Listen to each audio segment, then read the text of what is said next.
La maison de Curwen Street, ou le manuscrit d'Andrew Phelan, par Auguste Derleth.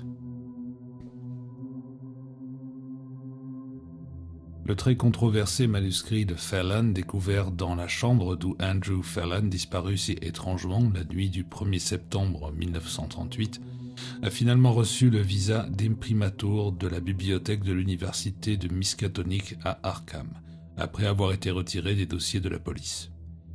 Il est reproduit ici grâce à l'extrême obligeance du Dr Lianfer, l'un des directeurs de la bibliothèque, à l'exception de certains passages dont la force évocatrice est trop terrible et dont les concepts sont par trop étrangers à nos contemporains pour qu'il soit permis de les publier.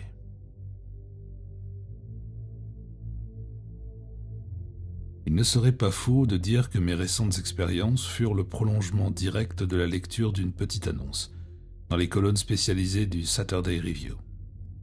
Je lus cette offre insolite et provocante un jour où je ne savais pas encore comment payer le loyer de la semaine prochaine. Elle était rédigée avec simplicité, mais on ne pouvait pas ne pas y déceler un curieux ton de défi qu'une fois découvert il était difficile d'ignorer. Je lus toute la colonne, puis je revins à cette annonce. Arkham ne se trouvait qu'à quelques heures de Boston. C'était une vieille cité dont les toits en croupe avaient autrefois abrité les sorcières pourchassées. Son aspect immuable à lui seul se prêtait à d'étranges légendes de revenants. Ses ruelles étroites le long du Miskatonic manifestaient l'intense présence des siècles passés et d'un peuple depuis longtemps disparu.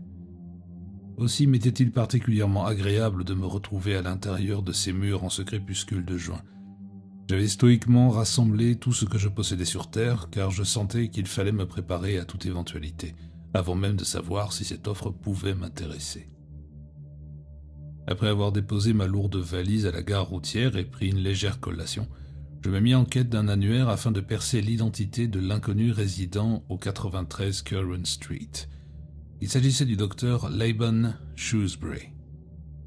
Ayant l'intime conviction que le docteur Shrewsbury devait être une personne d'une certaine importance, je décidai de consulter les archives de l'université de Miskatonic. J'y découvris non seulement un dossier le concernant, mais aussi un livre qu'il avait publié 2 ans auparavant. Les renseignements fournis par ce dossier étaient d'une exceptionnelle richesse. J'appris que le docteur Shrewsbury était étudiant en mysticisme, lecteur en sciences occultes, professeur de philosophie, et qu'il faisait autorité pour ce qui est des questions de structure mythique et religieuse des peuples anciens. Son livre, j'ai honte de le confesser, m'informa dans une moindre mesure. L'essentiel de son propos m'échappait. Il portait un titre austère, « Approche des structures mythiques des derniers primitifs en relation avec le texte de Relia ». Et la lecture rapide que je pus en faire ne pouvait m'induire à autre chose, sinon au fait que mon possible employeur était engagé dans une recherche qui, même si elle n'était pas précisément de mon ressort, ne devait pas m'être totalement étrangère. En possession de toutes ces informations, je me dirigeai vers Curwen Street. La maison qui s'offrit à mon regard différait quelque peu des autres maisons de cette rue. En effet, cette rue était si uniforme d'aspect qu'elle avait dû être conçue par un seul architecte dépourvu d'imagination et édifiée par un seul entrepreneur. La maison était imposante, sans pourtant donner l'impression de lourdeur. Ses fenêtres à 2 battants étaient étroites, des pignons s'étageaient sur les toitures au point qu'ils semblaient alternativement se dresser et s'affaisser. Sa façade était couverte de taches d'humidité, mais la repeindre semblait inutile. Elle était sise entre 2 arbres noueux, tous 2 d'âge indéterminé, mais semblant beaucoup plus vieux que la maison, qui pourtant était entourée d'une aura d'ancienneté presque tangible. À ce moment du jour, à la dernière heure du crépuscule, quand le profond demi-tour s'étend sur les campagnes et les rues citadines, à l'instar d'un brouillard qui se matérialisait, la maison prenait une apparence sinistre. Mais je savais que c'était là le jeu inéluctable de la lumière perpétuellement mouvante. Les fenêtres ne laissaient filtrer aucune lumière, aussi demeurai-je un instant dans l'expectative, me demandant si je n'avais pas choisi un moment inopportun pour me présenter devant mon probable employeur. Mais ce n'était pas le cas, car alors que je m'apprêtais à frapper à la porte, cette dernière s'ouvrit et je me trouvai en face d'un vieillard aux longs cheveux blancs qui ne portait ni moustache ni barbe, révélant un menton solide et légèrement prognate. des lèvres à demi retroussées et un fort nez romain. Ses yeux étaient masqués par des lunettes noires qui ne laissaient guère la possibilité de les voir, même sur les côtés. « Dr. Shrewsbury ?»« Oui. Que puis-je faire pour vous ?»« Mon nom est Andrew Phelan. Je viens au sujet de l'annonce que vous avez passée dans le Saturday Review. »« Ah, entrez. Je vous attendais. » Je n'attachais pas de signification particulière à cette réponse. Je présumais simplement qu'il devait attendre quelqu'un d'autre, et en effet, il ne tarda pas à me le confirmer. Aussi, je lui demandai s'il pouvait m'accorder une entrevue avant la venue de son visiteur. Je le suivis le long d'un vestibule obscur, si faiblement éclairé que je dus prendre garde à ne pas trébucher. Je me retrouvai dans le cabinet de travail du vieillard, une chambre très haute de plafond qui contenait beaucoup de livres, entassés non seulement sur les rayons, mais aussi sur le plancher, sur les chaises et sur son bureau. Le professeur me désigna une chaise et s'installa derrière son bureau. Sans attendre, il me harcela de questions. Si je pouvais lire le latin et le français? Oui, je pouvais lire ces deux langues avec une certaine facilité. Si je savais boxer et si je pratiquais le jiu-jitsu. Par chance, aucun de ces deux arts ne m'était inconnu. Les possibilités imaginatives semblaient particulièrement l'intéresser, et sans jamais le demander explicitement à plusieurs reprises et par une série d'étranges questions, il chercha à savoir si je m'effrayais facilement. Il m'expliqua qu'il lui arrivait de poursuivre ses recherches en des lieux retirés et inhabituels, et qu'il se trouvait souvent menacé par des fripouilles et des assassins. C'est pourquoi il avait besoin d'un compagnon secrétaire qui pourrait lui servir de garde du corps si la nécessité s'en faisait sentir. Si je savais retranscrire une conversation, je pensais pouvoir m'en tirer convenablement. Il souhaitait même que certains dialectes me soient familiers et il sembla satisfait lorsque je lui révélai avoir étudié la philologie à Harvard. Vous devez vous demander pourquoi j'insiste tellement sur votre manque d'imagination. Sachez que mes recherches et mes expériences sont d'un caractère si outré qu'un compagnon trop imaginatif ne serait pas à même d'en saisir les principes fondamentaux, au point de ne pas soupçonner les implications cosmiques que mon travail pourrait révéler. Vous comprendrez facilement que je dois prendre certaines précautions avant qu'il n'arrive rien de semblable. Pendant un court instant, j'eus l'intuition que quelque chose de vaguement inquiétant entourait le docteur Shrewsbury. Je n'aurais pas su dire de quoi il s'agissait ni sur quelle base reposait mon intuition. Peut-être était-ce dû à l'impossibilité de saisir son regard. Car il était certainement déconcertant pour moi de me trouver en face de ces lunettes noires, opaques, qui ne me laissaient rien deviner de l'éclat de ses yeux. Mais ce n'était probablement pas cela. C'était plutôt quelque chose de psychique, et me soumettant trop rapidement à mon intuition, je ne pouvais que me tromper. C'est alors qu'advint quelque chose d'éminemment étrange. Pour saisir cette étrangeté, il n'était pas besoin d'imagination. Cette chambre était entourée d'une aura de peur et de terreur qui contrastait bizarrement avec l'odeur de moisi qui se dégageait des livres et des vieux papiers, et me donnait par-dessus tout l'impression insistante et absurde d'être dans un endroit éloigné de toute habitation humaine, semblable à une maison d'épouvante dans une forêt lointaine, ou à un lieu incertain aux confins de l'obscurité et de la clarté. Et non, dans une vieille maison prosaïque le long de la rivière du vieil Arkham. Dès qu'il s'aperçut que le doute commençait à naître dans mon esprit, mon futur employeur s'efforça de me rassurer en parlant de son travail d'une façon qui me désarma, semblant déjà nous associer tous deux contre un monde prédateur qui inévitablement écrase les érudits et les savants, réduit à néant l'ensemble de leurs travaux et introduit la rouille insidieuse du doute et du dénigrement. C'était pour cette raison, disait-il, qu'il préférait travailler avec quelqu'un comme moi qui se présentait à lui délivré de tout préjugé et que les préjugés bientôt ne pourraient plus atteindre. Nombre d'entre nous recherchent dans d'étranges endroits des choses étranges. Et il y a des aspects de l'existence sur lesquels les plus grands de notre temps n'ont pas encore osé spéculer. Parmi les scientifiques, Einstein et Schrödinger furent ceux qui s'en approchèrent le plus. L'écrivain que fut Lovecraft s'en approcha d'encore plus près. Mais maintenant, au travail. Il me fit aussitôt une offre si alléchante que même hésiter aurait pu passer pour de la folie. Aussi n'ai-je pas hésité. À peine avais-je accepté qu'il m'adjura gravement de ne parler à quiconque de ce qui pourrait éventuellement arriver ou semblerait arriver dans cette maison. Car les choses ne sont pas toujours ce qu'elles semblent, expliqua-t-il énigmatiquement. et de ne pas m'abandonner à la peur même si les événements ne paraissaient pas trouver immédiatement d'explication. Il attendait de moi que j'occupe une chambre dans la maison, bien plus, il souhaitait me voir commencer le travail sur le champ dès que mon bagage arriverait. Et on ne tarda pas à la porter, car il désirait que soit transcrite la conversation qu'il allait engager avec son visiteur. La transcription devrait se faire dans la pièce attenante, car il était certain que ce visiteur refuserait de parler s'il soupçonnait la présence de quelqu'un d'autre que son hôte, qui avait déjà eu les plus grandes difficultés pour le persuader de quitter le port d'Innsmouth. Ne me donnant pas le temps de poser de questions, mais maintenant à ma disposition des crayons et du papier, et me désignant l'endroit où je devais me dissimuler, derrière un judas ingénieusement disposé dans un rayon de la bibliothèque, le professeur me conduisit à l'étage supérieur jusqu'à une petite chambre mansardée qui allait être mienne tout le temps de notre association. Je pressentais vaguement qu'il était flatteur pour moi d'être élevé du rang de secrétaire compagnon à celui d'associé. Et j'avais eu le temps pour réfléchir à tout cela, car à peine avais-je regagné l'étage inférieur que le professeur m'annonça la venue imminente de son visiteur. À peine avait-il parlé que la lourde porte résonna sous les coups du martel, et le professeur, m'indiquant ma cachette, alla lui-même accueillir son visiteur nocturne.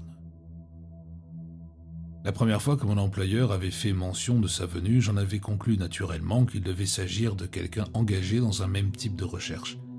C'est pourquoi je n'étais absolument pas préparé à voir l'invité du professeur tel que je le vis de mon judas. Il n'était en rien le genre d'individu que je me serais attendu à voir dans la maison du professeur Shrewsbury. C'était un homme dans la force de l'âge, mais cela n'apparaissait pas d'emblée car sa peau était basanée, tellement basanée que je le pris pour un lascar. Et ce fut seulement lorsqu'il se mit à parler que son origine sud-américaine devint flagrante.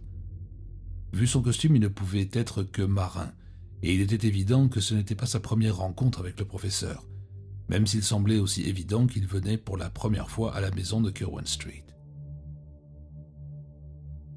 Le ton du dialogue était trop bas pour que je puisse l'entendre, et cela resta lettre morte pour moi jusqu'au moment où le professeur Shrewsbury éleva la voix et que l'autre l'imita.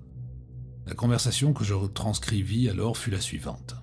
« J'espère, Seigneur Fernandez, que vous voudrez bien me raconter depuis le commencement ce qui se passa l'été dernier. » Écartant apparemment cette suggestion, le marin commença son récit dans un curieux mélange d'espagnol et d'anglais correct, au point où il l'avait laissé la fois précédente.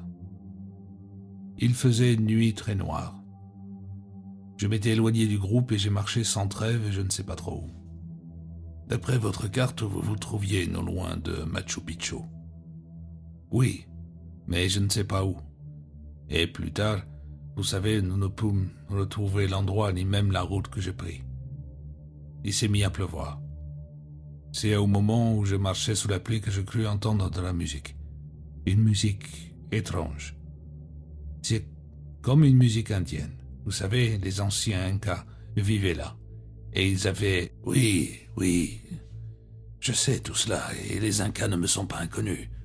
Je désire savoir ce que vous avez vu, Seigneur Fernandez. J'ai marché, sans arrêt. Je ne sais dans quelle direction, mais il semblait que la musique augmentait d'intensité, et alors que je pensais m'en approcher, je ne rencontrais qu'une falaise escarpée. C'était de la roche solide. Je marchais autour un moment, en la contournant, et soudain j'ai vu une trouée de lumière, et m'a fait découvrir une haute colline. Et c'est alors que l'événement s'est produit. Les mots me manquent pour en parler.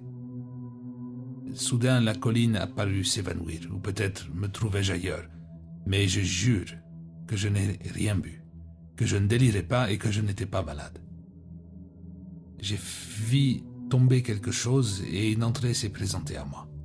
C'était des rochers qui donnaient l'impression d'une entrée. Et il y avait plus bas une eau noire et des Indiens à demi nus.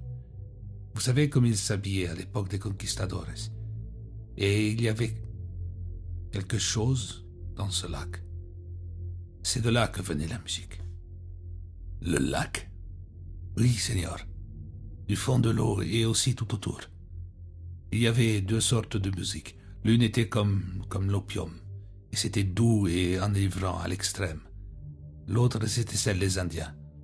Une modulation sauvage de flûte qui était pas agréable d'écouter. Pouvez-vous me décrire ce que vous avez vu dans le lac? C'était énorme. C'était tellement énorme que je ne sais comment l'évoquer. Cela paraissait aussi énorme qu'une colline, mais bien entendu, c'était impossible. C'était comme une méduse. Sa forme changeait constamment. Parfois, c'était haut, parfois trapu et large avec des tentacules. Ça produisait un son sifflant et gargouillant. Je ne sais pas ce que les Indiens faisaient avec ça. Était-il en train de l'adorer? Si, c'est possible. Mais je ne sais pas ce que c'était. N'êtes-vous jamais retourné là-bas? Non.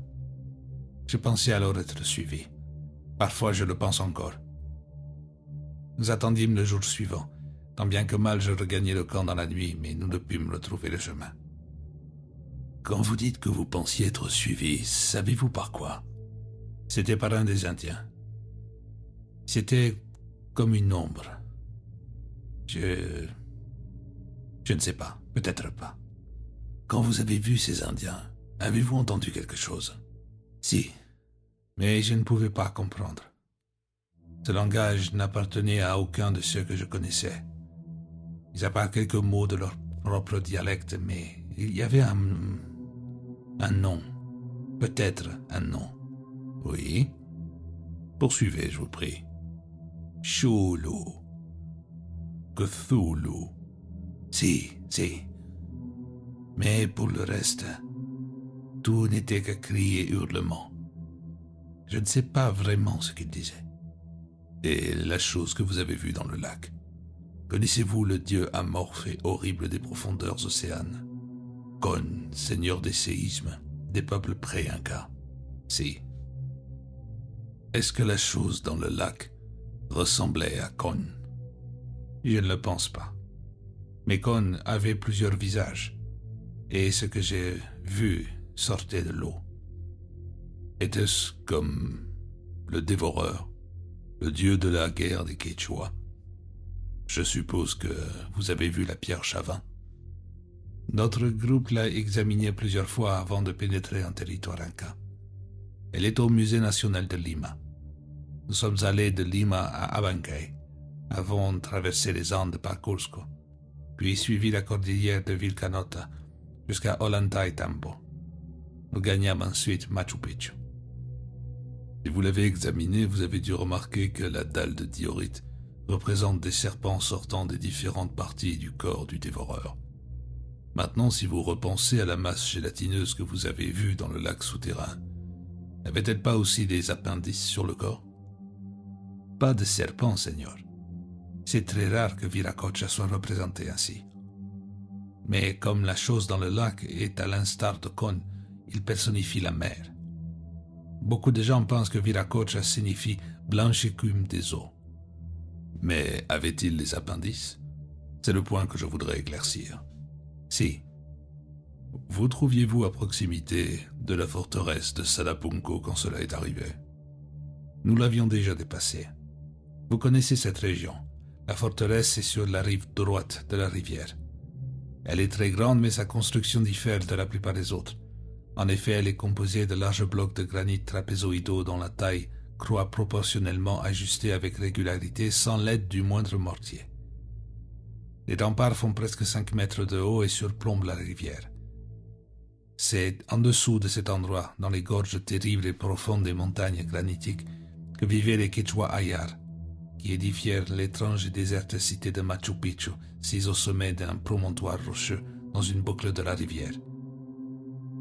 Le profond canyon l'entoure quasiment de toutes parts. Nous nous approchions de cet endroit lorsque nous dressâmes le camp pour la nuit. 2 d'entre nous refusèrent de partir, un autre exprima le désir d'aller à Sacsayhuaman. Mais la plupart d'entre nous se déterminèrent pour Machu Picchu. À environ combien de kilomètres vous trouviez-vous de Salapunco? Peut-être 1 ou 2. Nous étions dans le bas pays et l'endroit était très rocheux, bien que les arbres et les buissons y poussent drus. C'est alors qu'un incident extrêmement curieux vint interrompre la conversation.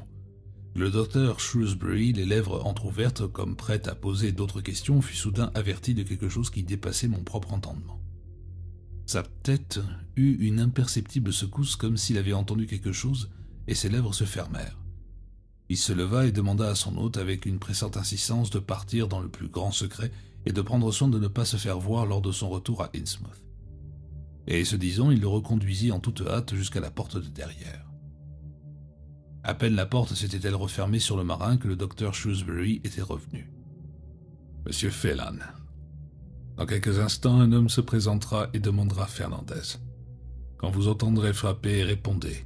Dites-lui que vous n'avez pas vu Fernandez, que vous ne savez pas qui il est et que vous ne connaissez personne de ce nom. » Je ne pouvais discuter de tels ordres, et en aucun cas je n'avais à le faire. Le docteur Shrewsbury tendit la main et je lui remis ma transcription juste au moment où le martèlement de la porte résonna à travers la maison. Mon employeur fit un signe rapide. Je me dirigeai vers la porte et l'ouvris. Jamais je n'avais ressenti une aussi extrême et immédiate répulsion qu'à la vue de cet homme. La rue était apparemment sans lumière et celle qui provenait du vestibule était très pâle, plus trompeuse que secourable. Mais je suis prêt à jurer, il n'y avait pas que le visage du personnage pour trahir son aspect grotesque de batracien. De manière irrationnelle, mais peut-être pas sans fondement, la fascinante représentation du valet grenouille de la duchesse dans Alice au pays des merveilles me vint à l'esprit. Il y avait sa main qui s'appuyait sur la rampe du perron, et cette main était palmée. Bien plus, il exhalait une odeur marine presque insoutenable. Pas cette odeur habituellement associée aux régions côtières, mais celle des profondeurs. On aurait pu croire que de sa bouche étrangement ouverte allaient sortir des sons aussi répugnants que son aspect. Mais au contraire, il s'exprima dans un anglais parfait et demanda avec une politesse presque exagérée si l'un de ses amis, un certain Señor Timoto Fernandez, était venu ici. « Je ne connais pas de Señor Fernandez. » Il demeura là un instant, m'adressant un regard insistant. Étais-je en proie à une peur imaginaire? Un regard qui aurait certainement dû me glacer d'effroi, puis il me quitta en me remerciant et me souhaitant une bonne nuit, et il s'enfonça dans les ténèbres embrumées. Je revins dans le bureau du professeur. Sans regarder la transcription qu'il tenait à la main, le docteur Shrewsbury me demanda de décrire notre curieux visiteur. C'est ce que je fis, n'omettant aucun détail de son vêtement tel que j'avais pu le distinguer dans cette lumière incertaine, sans oublier de mentionner la curieuse répulsion ressentie à sa vue. Il grimaça un sourire. « Elles sont partout, ces créatures. » Mais il ne me donna aucune explication de cet événement singulier. Au lieu de cela, il insinua la raison de son intérêt pour le marin Fernandez. Évidemment, sa patiente documentation me rend perplexe, mais l'on suppose depuis longtemps qu'il doit exister un lien entre certains cultes des grands plateaux inconnus de l'Asie, notamment ceux de Leng qui se déroulent en un lieu secret, et ceux des cultures les plus anciennes et les plus primitives des autres continents, dont certaines survivent sans aucun doute de nos jours sous des formes diverses. Gimech, par exemple, demande d'où provient la civilisation khmer, si ce n'est des lieux reculés de ce qu'on appelle aujourd'hui la Chine, et les Dravidiens, qui furent chassés des régions de l'Inde par les Aryens et s'installèrent en Malaisie et en Indonésie pour se mêler plus tard à ces mêmes Blancs, puis qui se dirigèrent vers l'Orient jusqu'aux lointaines îles de Pâques et au Pérou. Ils doivent avoir apporté avec eux certains rites étranges et leurs propres mythes. En définitive, il m'a paru indéniable qu'il puisse exister une relation étroite entre de nombreuses cultures anciennes et des croyances religieuses dont nous n'avons qu'une connaissance fragmentaire. Actuellement, mon intérêt se porte sur le rôle probablement dualiste du dieu guerrier des Quichua Ayar, le dévoreur, et le survivant des temps préhumains et monstrueux, l'être des eaux Cthulhu, dont les adorateurs semblent avoir oublié les origines qui, même aujourd'hui, demeurent profondément enracinées parmi certaines sectes peu connues des hommes, ce qui prouve une profonde et intense détermination maléfique d'empêcher la divulgation en ce monde du moindre fragment de ce savoir. Divulgation qui pourrait compromettre le moment propice choisi par les dévots de ces cultes étranges pour le retour de Cthulhu. Il parla de la sorte encore un moment et la plupart des choses qu'il disait m'échappaient, mais tout en s'en doutant probablement, il n'en tint pas compte. Quoi qu'il en fût, j'en vins à conclure, bien que le docteur Shrewsbury ne l'eût pas aussi formellement exprimé, que son intérêt pour le marin Fernandez était occasionné par sa connaissance des coutumes de ces cultes auxquels il participait probablement notre second visiteur. Mais De par le caractère évasif et général de son monologue, je ne pouvais comprendre une pensée qui n'enfermait pas seulement une infinité paralysante, depuis que prit naissance l'idolâtrie des ères préhumaines, mais aussi l'effroi troublant et l'horreur incroyable des formes mythiques démoniaques qu'il évoquait. Que le professeur s'inquiétât du sort du marin Fernandez semblait évident, bien qu'il ne l'ait jamais dit explicitement. En effet, il parla du savant londonien Follockson, qui s'était inexplicablement noyé dans la Tamise près de Limehouse, peu de temps après avoir annoncé qu'il allait faire certaines révélations importantes à propos d'anciennes survivances dans les Indes orientales. Il évoqua ensuite la mort présumée accidentelle de l'archéologue Sir Cheever Vorden, après la découverte de monolithes noirs dans l'ouest de l'Australie. La curieuse maladie qui fit disparaître de ce monde après la publication de contes présentés comme de pure fiction, mais révélant progressivement de plus amples précisions sur les cultes de Cthulhu, Nyarlathotep, grands anciens particulièrement. Le roman incroyablement évocateur Les montagnes hallucinées, qui faisait allusion à de terribles et étranges survivances dans les déserts incultes de l'Arctique. Ce grand maître contemporain du genre macabre, H.P. Lovecraft. Mais il y avait un aspect de ce singulier après-midi dont le docteur Shrewsbury ne dit rien, l'ignorant comme s'il n'avait pas existé. Je n'y avais pas non plus songé avant d'avoir rédigé en 3 exemplaires la conversation que je retranscrivais à l'intention du professeur. Et m'étant retiré dans ma chambre, je me mis à songer aux étranges événements dans lesquels je m'étais jeté aveuglément. De prime abord, j'avais eu la preuve que mon employeur possédait un certain pouvoir que je ne saurais définir. Ainsi, avant même que j'eusse frappé à la porte, il me l'avait ouverte. De même, il avait senti approcher Fernandez. Bien plus étonnante encore fut sa curieuse et inexplicable divination de la venue imminente de celui qui recherchait le marin. Comment en fut-il averti ? Peut-être a-t-il développé une faculté suprasensorielle qui lui permet d'entendre des sons et des pas inaudibles pour le simple mortel. Mais quand bien même il aurait entendu les pas du poursuivant, comment pouvait-il savoir le but de sa visite ? Profondément perplexe, je méditais ces questions tard dans la nuit, sombrant finalement dans le sommeil sans trouver la moindre solution, et vaguement conscient de l'atmosphère incroyablement vieille de la maison dans laquelle j'allais maintenant résider, une atmosphère chargée d'an et de mystère et inévitablement d'une aura de terreur.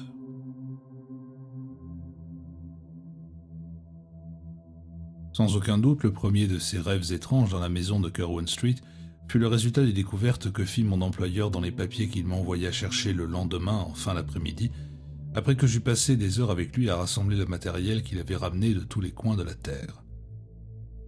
Il m'avait confié qu'il quittait très rarement cette maison, que nombre des habitants d'Arkham n'étaient pas au courant de son existence et que je devais être prêt à faire des commissions pour lui. Habituellement, il ne lisait pas les journaux, à l'exception du New York Times. Les affaires courantes de ce monde et même la perspective d'événements conduisant à une autre guerre catastrophique en Europe étaient loin de son esprit.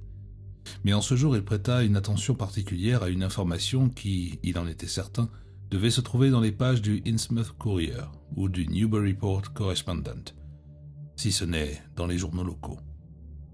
Et ce fut dans le journal d'Innsmouth qu'il découvrit un bref article isolé et me le tendit, me demandant de le classer avec ma transcription de la conversation de la nuit dernière. L'article, suggestif et inquiétant à la lumière de ce que le professeur avait laissé entendre dans son monologue de la nuit passée, disait ceci. Un marin a trouvé la mort dans les docks détruits par les agents fédéraux au cours de l'hiver 1928. Le corps a été découvert à midi non loin du récif du Diable. Tôt dans la matinée, un témoin raconta l'accident disant que le marin semblait précéder ou marcher en compagnie de quelqu'un qui d'ailleurs avait disparu lorsque les citadins atteignirent les lieux du crime. Des récits de lutte dans l'eau ainsi que certaines allusions à des mains palmées sont généralement considérés comme le fruit d'une imagination troublée. Le marin a été identifié, il s'agit d'un certain Timotheo Fernandez, résidant à Chanchan à l'extérieur de Trujillo. Les implications de ce court article étaient effrayantes. Cependant, le professeur ne prononça pas une seule parole. De toute évidence, il s'attendait à quelque chose de ce genre. Son intérêt pour l'événement ne laissait paraître aucun regret, mais seulement une sorte d'acceptation stoïque. Il n'ajouta aucun commentaire et son attitude m'interdisait de lui poser la moindre question. Toutefois, cet événement eut une ultime répercussion car après avoir examiné 1 heure durant la conversation transcrite, il trouva parmi ses papiers une carte détaillée du Pérou, s'assit pour une autre heure et l'étalant devant lui scruta attentivement la région des Andes, particulièrement la zone des ruines du Machu Picchu, Cusco, la forteresse de Salapunco et la cordillère de Vilcanota, pour finalement circonscrire une aire minuscule entre la forteresse et Machu Picchu. Sans doute mes réflexions sur cette étude singulière, acharnée et silencieuse furent en partie responsables du rêve extraordinaire de cette nuit. Le premier de cette étonnante série, car immédiatement après l'examen de la carte, le comportement de mon employeur trahit une troublante bizarrerie. Il décréta que nous devions nous retirer bien que la nuit ne fût pas très avancée. En effet, le crépuscule venait à peine de céder la place à l'obscurité. Et du dehors montaient encore les cris apaisés des oiseaux qui se préparent à la nuit. Bien plus avant d'aller me coucher, je dus goûter un vénérable hydromel qu'il avait lui-même brassé. Un liquide extraordinairement doré qu'il renfermait dans une carafe à l'intérieur de son bureau et qu'il servait dans de minces verres à liqueur de Belgique, en une quantité si infime qu'il semblait même futile de le porter à ses lèvres. Et cependant, son bouquet et son goût étaient tels qu'il récompensait amplement les efforts accomplis pour l'obtenir, car il surpassait le plus vieux Chianti et le meilleur château Yquem, à tel point que les comparer serait faire injure à la préparation du professeur. Mais aussi chaleureux fut-il, il eut pour effet de m'assoupir et je ne me fis pas prier pour regagner ma chambre. Je dus m'effondrer tout habillé sur le lit et c'est dans cet état que je me réveillai le lendemain. Pourtant, entre l'obscurité et la clarté, l'intensité extraordinaire du rêve qui prit possession de moi fut telle que beaucoup plus tard, lorsque je commençai à douter de ma santé mentale et consultai un psychiatre au sujet de cette succession de rêves, je fus capable de les relater dans les moindres détails, même s'ils n'avaient aucun rapport avec mes découvertes ultérieures, découvertes aussi hideuses que choquantes. Le rapport exécuté et résumé par le docteur Asenath de Volto relate aussi succinctement que possible l'essentiel de ce rêve, et je ne peux pas faire mieux que de le recopier tel quel. Dossier du patient. Andrew Phelan, 28 ans, race blanche, né à Roxbury, Massachusetts. Rêve 1. Le professeur Shrewsbury vint dans ma chambre apportant les feuillets de ma transcription et plusieurs crayons. Il me réveilla et dit « Venez ». Il se dirigea alors vers la fenêtre principale qui donnait sur le sud, l'ouvrit et regarda au dehors. La nuit était très noire. Il se tourna vers moi et dit « Attendez un instant », comme si nous allions quelque part. Puis il sortit de sa poche un curieux sifflet effilé, dans lequel il souffla. Après avoir produit cet étrange ululement, il se mit à crier dans l'espace « Ia, ia, Astur, Astur sfayak vultum, vulgetaln, vulgtum, ai, Astur. » Puis il me prit par la main et alla jusqu'au rebord de la haute et étroite fenêtre. Je le suivis et de concert nous nous élançâmes dans l'espace.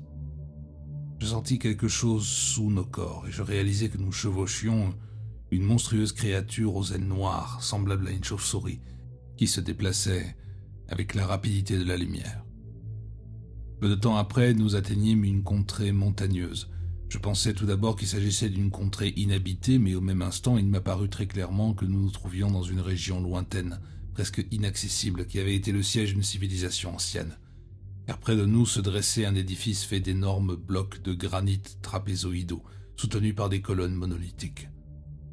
Il s'élevait derrière un haut rempart qui avait plus de 2 fois notre taille.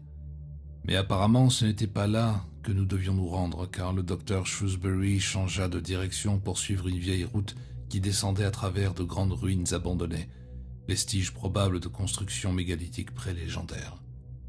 Au plus profond des gorges et des défilés enfoncés entre les montagnes, qui enfin quittaient la route pour parcourir les crevasses et les passages creusés dans les falaises rocheuses et les promontoires qui les surplombaient. Nous semblions avancer très rapidement et le temps et l'espace ne paraissaient pas devoir gêner notre progression. Bien plus, il n'y avait pas de temps. Je n'étais plus conscient du temps qui passait ou de toute autre exigence physique.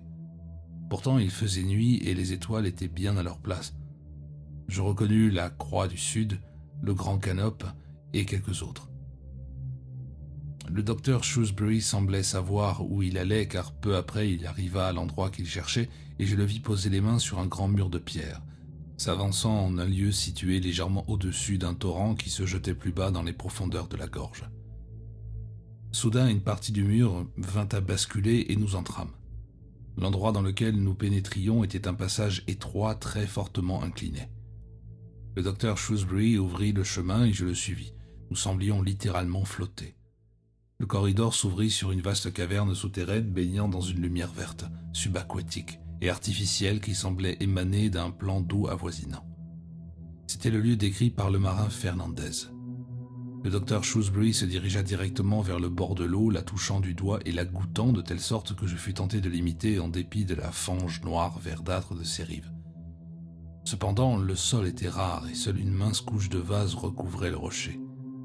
L'eau était salée. C'est exactement comme je l'imaginais.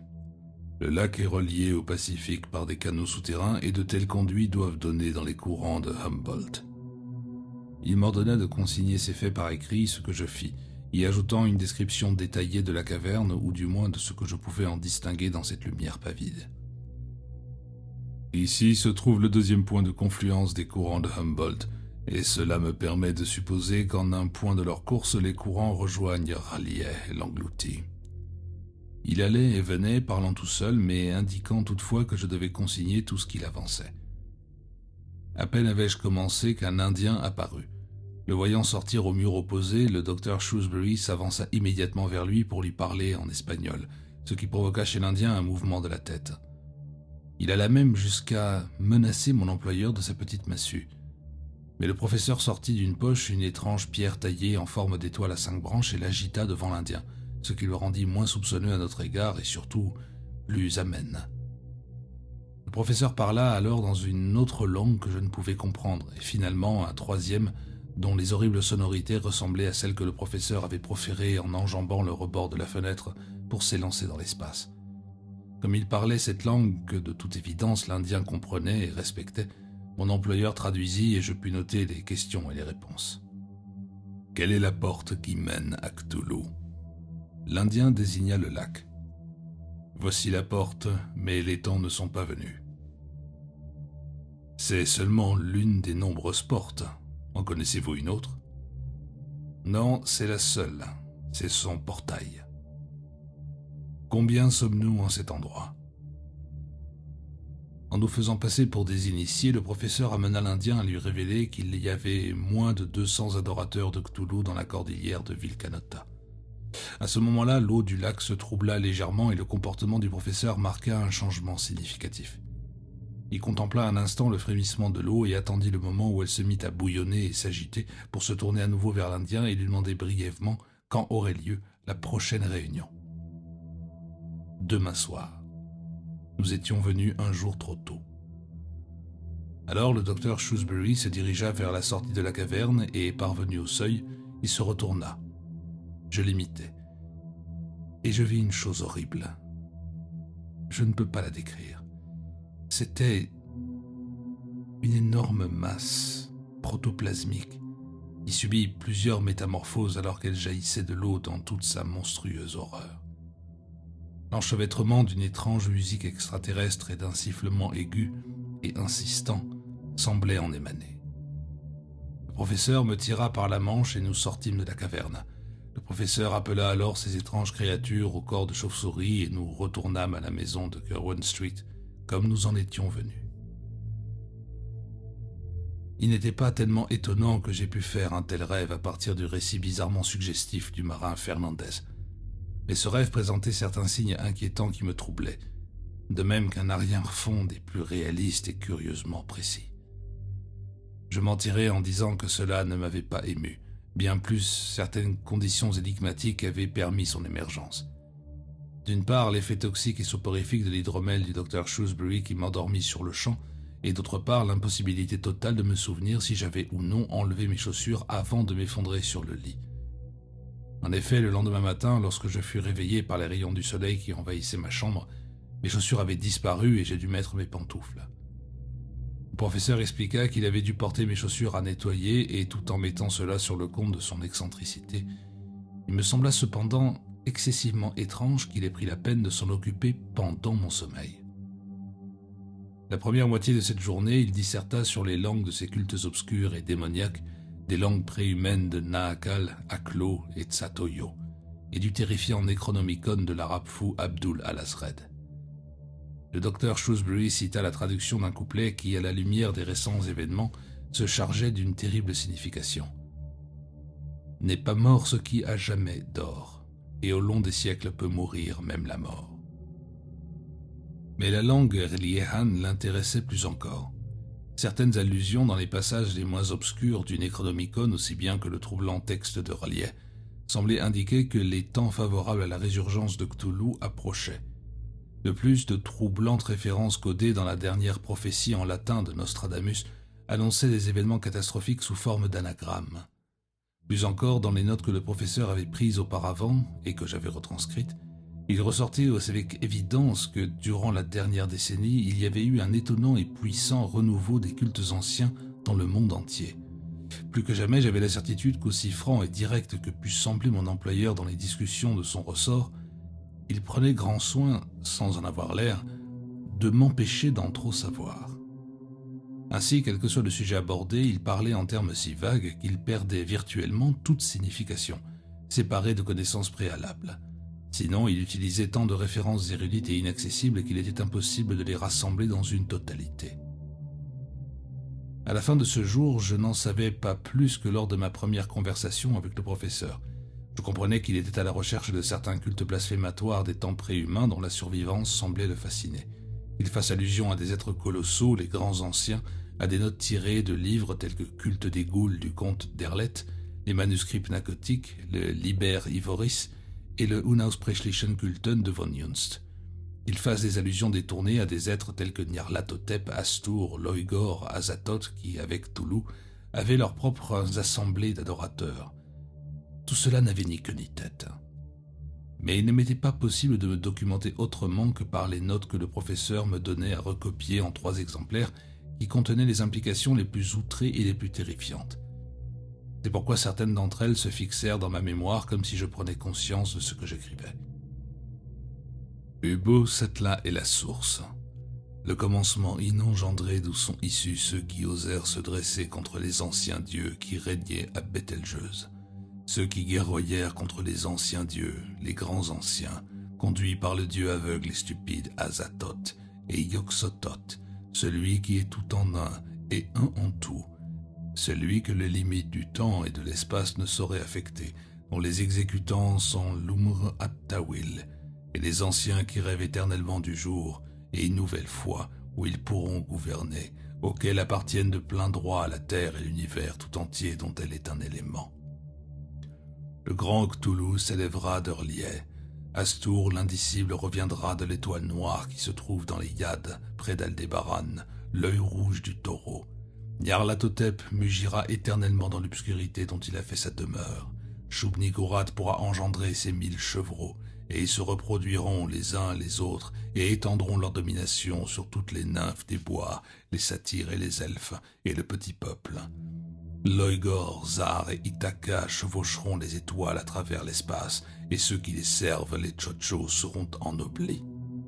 Cthugha accroîtra son royaume de Formalhaud, et Tsatogwa reviendra de Enkai. Ils attendent derrière les grilles car les temps sont proches. Bientôt sonnera l'heure et les anciens dieux dorment et rêvent. Ce sont eux qui savent quels furent les charmes jetés sur les grands anciens, eux qui sauront comment les briser, comme déjà ils savent se faire obéir des serfs et de ceux qui attendent derrière la porte de l'extérieur. Au cours de cette journée, le professeur descendit à son laboratoire au rez-de-chaussée et œuvra à ce qui semblait être des expériences chimiques, m'abandonnant à mon propre sort jusqu'au moment où il remonta au milieu de l'après-midi, apportant mes chaussures nettoyées et cirées et me demandant d'aller à la bibliothèque de l'université de Miskatonic pour recopier la page 177 du Necronomicon.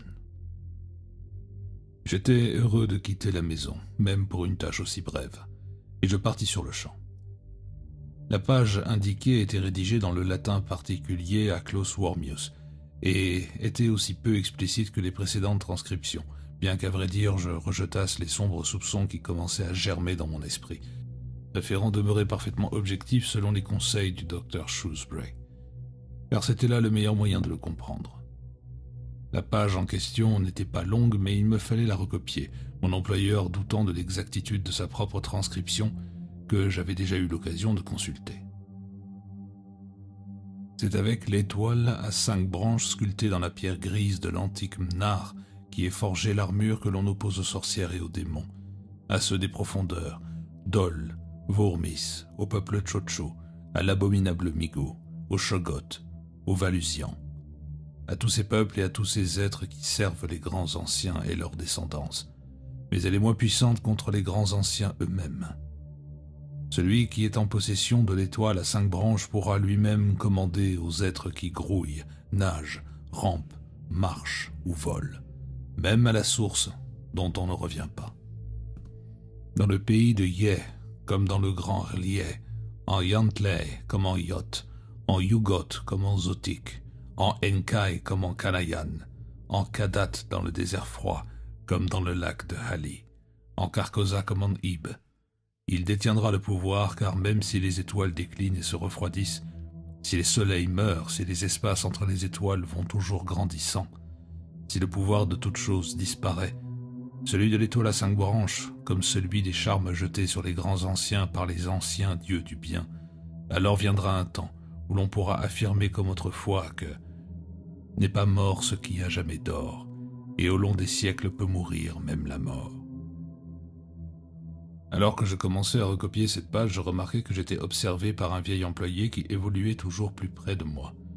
Étant donné que le Necronomicon est un livre très rare, on n'en connaît seulement que 5 exemplaires, je présumais naturellement que le vieil homme essayait de voir si aucun dommage ne lui était causé. Mais il m'apparut bientôt que son intérêt se portait plus sur moi que sur le livre. Et ayant terminé, je m'adossai, lui offrant ainsi l'occasion de me parler s'il le désirait. Il saisit l'occasion avec empressement et se présenta comme un vieil habitant d'Arkham. N'étais-je pas le jeune homme qui travaillait pour le docteur Shrewsbury? Je répondis par l'affirmative. Ses yeux brillèrent extraordinairement et ses doigts commencèrent à trembler. Il était clair, dit-il, que je n'étais pas d'ici, car il courait de bien curieuses histoires sur le compte du professeur. Où disparut-il ces 20 dernières années? Vous l'a-t-il confié? Me demandait le professeur Peabody, alors que je restais médusé. Quelles 20 années? Ah, vous ne savez donc pas. Eh bien, ça ne m'étonne pas qu'il ne vous ait rien dit. Un beau jour, il partit aussi léger qu'un souffle. Il disparut littéralement pendant 20 ans. Il revint il y a 3 ans sans avoir vieilli d'une journée, juste comme s'il ne s'était rien passé. Il disait être revenu d'un long voyage, mais il paraît extrêmement étrange qu'un homme puisse disparaître pendant 20 ans sans jamais retirer un centime de la banque, puis revenir comme si de rien n'était. Pas vieilli d'un jour et sans un iota de changement. Non, monsieur, il n'y a rien là de très naturel. S'il avait vraiment voyagé, qu'utilisait-il comme argent? J'ai travaillé tout ce temps-là à la banque. J'y étais donc bien placé pour le savoir. Devant un tel flot de paroles, il me fallut un certain temps pour comprendre. Il n'était pas étonnant que le professeur Shrewsbury fût l'objet de suspicions quasi superstitieuses de la part de ses concitoyens. Le vieil Arkham, avec ses toits en croupe et ses affreuses lucarnes, avec ses légendes de sorcières et de démons exorcisés, était un terrain privilégié pour l'éclosion du doute et de la défiance. Particulièrement lorsque de telles réactions concernaient quelqu'un de si manifestement versé dans un savoir fabuleux qu'était le docteur Shrewsbury. Il ne m'en a jamais parlé. Non, et il ne le fera pas, et ne lui en parlez pas non plus. Tout ce que je vous dis pourrait me coûter mon travail, bien que je ne sache pas qu'il ait fait de mal à quiconque, vivant toujours seul et renfermé comme il le fait. Je pensais qu'il ne pouvait continuer à parler de mon employeur sur ce ton. Poliment mais fermement, je lui fis remarquer qu'il devait y avoir des explications purement logiques à ce qui s'était passé. Ignorant sa brève réplique, ils y sont tous essayés, mais aucun n'y est parvenu, et je pris congé de lui. Cependant, je ne quittai pas immédiatement l'établissement. Poussé par la curiosité qu'avaient éveillé en moi les questions de M. Peabody, je dépouillai les colonnes des journaux d'Arkham, la Gazette et l'Advertiser. Il ne me fut pas difficile de trouver une confirmation à la curieuse histoire de M. Peabody. Le professeur Shrewsbury avait littéralement disparu sur un chemin à l'ouest d'Arkham, où l'on l'avait vu se promener peu avant, un beau soir de septembre, Il y avait 23 ans de cela. On ne découvrit pas même un indice, pas plus dans la campagne que dans sa maison. Celle-ci avait été fermée, donnant l'impression d'avoir été mise sous scellé, et depuis personne n'y était jamais venu. Et les impôts fonciers avaient été dûment payés par le chargé d'affaires du docteur Shrewsbury. Et elle resta dans cet état, jusqu'au jour où brusquement, il y a 3 ans, le docteur Shrewsbury en sortit aussi muet qu'une carpe quant au pourquoi et au comment, et il reprit son train de vie habituel, en dehors du fait que ses recherches prirent une autre tournure et que son existence quotidienne suivit un autre rythme.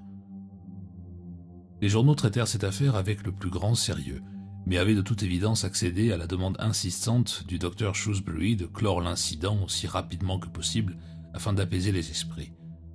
Alors toute considération et toute spéculation cessèrent aussi brusquement que l'incident était né. Aussi étrangement qu'ait pu m'affecter cet événement, je ne pouvais cependant pas sentir que c'était le privilège de mon employeur de maintenir autour de sa personne un silence qu'il jugeait préférable de garder. Quoi qu'il en soit, je ne pouvais nier que la découverte de ce fait curieux m'affecta étrangement, et sinon agréablement, du moins sans désagrément. Il était manifeste que la situation dans laquelle je me trouvais était des plus troublantes. Le docteur Shrewsbury semblait très controversé, et bien que jamais personne n'ait saisi l'occasion de le dénigrer devant moi, je pouvais deviner un courant souterrain de défiance et de suspicion vis-à-vis de lui. Lorsque je regagnai la chambre de Curwen Street, je retrouvai le professeur dans son bureau en train de manipuler prudemment un paquet qui se trouvait sur sa table. Il prit d'une main distraite la transcription que je lui tendais et me donna par la même occasion une liste d'objets dont il avait besoin, me demandant de me les procurer dès que j'irais dans le quartier commerçant d'Arkham. Je parcourus de regard cette liste et je fus étonné de constater qu'il s'agissait d'ingrédients chimiques bien connus pour la fabrication de nitroglycérine. Ceci, en plus du soin avec lequel mon employeur maniait le paquet sur son bureau, m'indiquait que le champ d'activité du professeur était plus étendu que je ne l'avais pensé au premier abord. Oui, c'est tout ce dont j'ai besoin. Il n'y a aucune erreur. Je compte me coucher tôt ce soir. Si vous le désirez, vous pouvez travailler ici, et vous avez de quoi faire. Sinon, vous pouvez aussi aller vous coucher. Ou, si vous en avez envie, vous pouvez aller vous promener. Non, je n'ai pas envie de sortir. Quelles que soient les circonstances, je ne veux pas être dérangé jusqu'au matin. Les dernières lueurs du jour s'estompaient lorsque nous nous assîmes autour d'un frugal repas. Immédiatement après, le professeur se retira, prenant avec lui non seulement le paquet sur son bureau, mais aussi la carafe contenant l'hydromel doré et un verre.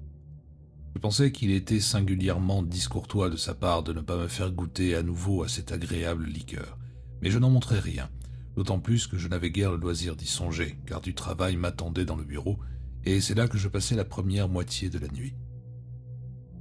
Il ne devait pas être loin de minuit lorsque je sentis monter l'orage et que j'entendis claquer un volet.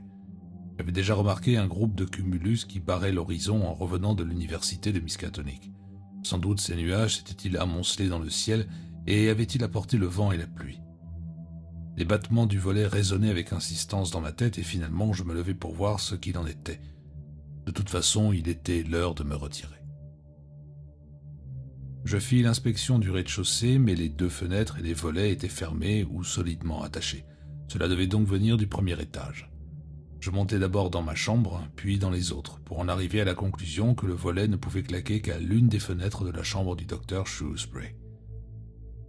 J'hésitais à m'y rendre, mais en y réfléchissant bien, je pensais pouvoir attacher le volet sans le réveiller. Aussi tournai-je silencieusement la poignée de sa porte et pénétrai-je dans sa chambre, laissant la porte légèrement entr'ouverte pour ne pas allumer la lumière. J'atteignis la fenêtre qui était restée ouverte, laissant la pluie entrer en rafale dans la chambre. Je me penchai pour attraper le volet et le tirer en arrière, puis je poussai la fenêtre sans pourtant la fermer complètement. Alors que je me retournai, mon regard tomba sur le lit et je découvris que mon employeur n'y était pas. Je traversai la pièce et ouvris tout grand la porte. Stupéfait, la lumière du couloir pénétra dans la pièce, me révélant qu'il s'était seulement étendu sur le lit et qu'il ne s'était pas dévêtu. Il était donc sorti pour une raison qui m'était inconnue, mais à peine étais-je parvenu à cette conclusion que je réalisais n'avoir entendu aucun bruit alors que je travaillais dans la bibliothèque. Et il me semblait manifestement impossible que le vieil homme fût capable de quitter la maison sans attirer mon attention. Alors que je ruminais ces pensées, je vis la carafe d'hydromel et le verre que le docteur Shrewsbury avait apporté dans sa chambre. Je m'approchai et examinai le verre, constatant que mon employeur en avait bu, et il restait une goutte au fond du fragile récipient. Impulsivement, je le portai à mes lèvres, retenant sur ma langue le liquide capiteux avant de le laisser glisser dans ma gorge. Puis je quittai la chambre, résolument déterminé à ne pas m'inquiéter des menées du docteur Shrewsbury, car je pensais ne pas avoir le droit de m'occuper de ce qui ne me concernait pas. Mais ma curiosité pour l'étrange absence de mon employeur ne tarda pas à disparaître, me trouvant confronté à des événements encore plus étranges. J'avais déjà eu l'intuition qu'il y avait autour de la vieille maison de Carewood Street comme une aura de terreur. Aussi à peine m'étais-je mis au lit que j'en eus parfaitement conscience, au point d'imaginer qu'une multitude hostile entourait la maison, et plus particulièrement sur le côté qui donnait sur les rives brumeuses du Miskatonic. Bien plus, je ne pris conscience de ce phénomène que peu de temps avant de percevoir, avec plus d'acuité, quelque chose d'autre, quelque chose d'encore plus étrange. Ce n'était rien moins qu'une illusion auditive, et j'entendis ou je crus entendre des sons étranges qui ne pouvaient trouver leur origine qu'au fond de mon subconscient. Il n'y avait pas d'autres explications rationnelles à ces bruits que je discernais à la frontière du sommeil. Cela commença par un bruit de pas, non de quelqu'un marchant sur le parquet ou évoluant à l'extérieur de la maison dans le jardin, sur ce qui devait être un chemin rocailleux, car à ces bruits de pas venaient s'ajouter parfois de lointains crissements de pierres et de roches roulant et rebondissant. Et j'eus même à une ou deux reprises la nette impression que quelque chose frappait le loup. Combien de temps durèrent ces bruits, je ne saurais le dire. En effet, je m'y étais si bien habitué qu'en dépit de leur étrangeté, je demeurais plongé dans un demi-sommeil, jusqu'au moment où je fus tiré du lit par une sourde détonation, suivie d'autres explosions et du terrible fracas d'un éboulement de roches schisteuses auquel succéda un cri amer. « Trop petit! Trop petit !» Il n'y avait donc aucune possibilité d'hallucination en dehors de celle qui résulte du délire, et j'avais la certitude de ne pas délirer. Aussi je sautai du lit et me dirigeai vers la salle de bain pour prendre un verre d'eau. Je regagnai mon lit, essayant une nouvelle fois de m'endormir. C'est alors que j'entendis clairement une ululation suivie d'une voix qui psalmodiait les mêmes paroles mystiques que celles que j'entendis dans mon premier rêve. Ia astur, sfayak vulcum, vultageln, vultum, ai astur. Il y eut un grand bruit comme celui de battements d'ailes gigantesques, puis le silence complet, et plus un son ne vint troubler ma conscience, si ce n'est le bruit coutumier de la nuit à Arkham. Dire que je ne fus que troublé serait sous-estimer mes réactions. J'étais profondément ébranlé, et même au cours de mon sommeil artificiel, je ne pouvais m'empêcher de me rappeler que la première fois que le docteur Shrewsbury m'offrit de son hydromel, il m'était advenu un rêve aussi étrange que prenant. Cette fois, avec seulement une goutte ou deux de ce breuvage, l'acuité de mes sens avait augmenté bien au-delà de la normale. Cette explication m'apparut comme étant la plus convaincante, mais à l'examen, je fus contraint de la rejeter, car d'un point de vue scientifique, elle était sans fondement. Aussi près que je fus en cet instant de l'incroyable vérité qui allait encore se refuser à moi pendant plusieurs semaines, je ne faisais alors que découvrir l'une des propriétés de l'hydromel, celle de m'engourdir au point de m'endormir. Le matin, je décidai de révéler au professeur la nature de mon expérience, mais au dernier moment, je résolus de ne rien en faire. Dans l'insistance relative à mon manque d'imagination lors de notre premier entretien me laissa penser que mon engagement pourrait toucher à sa fin s'il m'entendait tenir de tels propos. C'est pour la même raison que je ne lui soufflai rien de mon rêve bizarre. Le professeur, pour sa part, n'offrit guère plus d'explications qu'à l'ordinaire sur son absence inhabituelle de la nuit passée. J'appréhendais vaguement qu'il ne demeurât absent. Je savais que la question qu'il m'avait posée au début quant à ma capacité de me défendre physiquement semblait impliquer la possibilité que je puisse être son garde du corps lors de ses sorties. Mais à présent, il était de retour. Lorsque j'entrai dans la bibliothèque, il était plongé dans son travail, assis devant une carte à grande échelle épinglée au mur, au-delà des rangées de livres. Un planisphère sur lequel il piquait ici et là de petites épingles à tête rouge. Il venait à peine d'identifier une région d'Amérique du Sud lorsqu'il se retourna pour me saluer chaleureusement, en dépit de son regard plutôt hagard. Immédiatement après le petit déjeuner, nous nous employâmes à comparer les premières notes rédigées par le professeur relatives comme à l'accoutumée aux cultes anciens et aux survivances contemporaines de ces étranges idolâtries. Et j'observais la même attention et la même réticence chez mon employeur que celle que j'avais remarquée au début. Notre travail était agréable, bien qu'obscur pour moi. À aucun moment il ne fut pesant, et je voyais croître mon intérêt pour ces êtres étranges qui, selon mon employeur, ont été adorés sur la Terre mais aussi dans l'espace interplanétaire par les races préhumaines. Jour après jour, ces grands êtres sombres et leurs successeurs commençaient à prendre dans mon imagination une existence subconsciente, au-delà de toute réalité, ainsi qu'une forme ténue et fantastique, non sans une certaine terreur et un certain effroi qui finirent par me hanter. Après 3 jours de ce travail, le professeur fournit un étonnant épilogue à la malheureuse aventure du marin Fernandez. Il était en train de lire le New York Times lorsque je vis un bref sourire effleurer ses lèvres. Il prit des ciseaux et fit une coupure qu'il me tendit, me demandant de l'ajouter au dossier Fernandez et d'indiquer la mention « classée ».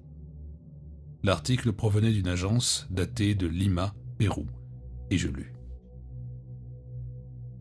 Un tremblement de terre localisé dans la cordillère de Vilcanota a complètement détruit cette nuit une colline rocheuse le long de la rivière qui sépare les ruines de la cité de Machu Picchu de la forteresse de Salapunco. Miss Isola Montez, institutrice de l'école indienne qui se trouvait dans une pièce de la forteresse abandonnée, rapporta que la secousse avait eu la puissance d'une explosion, la jetant à bas de son lit et réveillant les Indiens à des kilomètres à la ronde. En dépit de l'effondrement de la colline qui fut apparemment engloutie dans une rivière souterraine ou un réservoir, les sismographes n'enregistrèrent aucune perturbation de l'écorce terrestre dans la région. Les spécialistes sont enclins à considérer la situation comme un effondrement local provoqué par un affaissement de l'infrastructure caverneuse de la colline que surplombe Salapunco. De nombreux Indiens trouvèrent une mort inexplicable en ce lieu. Une coupure de journal fut une fois encore responsable des 2 derniers rêves qui m'assaillirent dans la maison de Curwen Street. Une si longue période s'était écoulée depuis le premier rêve, presque 2 mois, puisque nous étions maintenant au milieu du mois d'août, que je fus amené à reconsidérer mon aventure initiale dans la sphère du sommeil comme la conséquence de l'atmosphère bizarre qui régnait dans la maison, le résultat probable de mon changement d'existence depuis que j'avais quitté Boston. Bien plus, la toute dernière quinzaine, le Dr Shrewsbury commença à dicter son 2e ouvrage, destiné à faire suite à Approche des structures mythiques des derniers primitifs en relation avec les textes d'Hurlier. Il l'avait intitulé Cthulhu dans le Necronomicon, ouvrage qui dans son ensemble m'était parfaitement incompréhensible, car il était écrit pour des savants, par un savant. Mais de temps en temps, je rencontrais des passages étonnants qui semblaient toucher au fondement même de ma récente expérience. Il dicta de tels paragraphes le matin de ce jour qui devait s'achever par le second de ses rêves remarquables.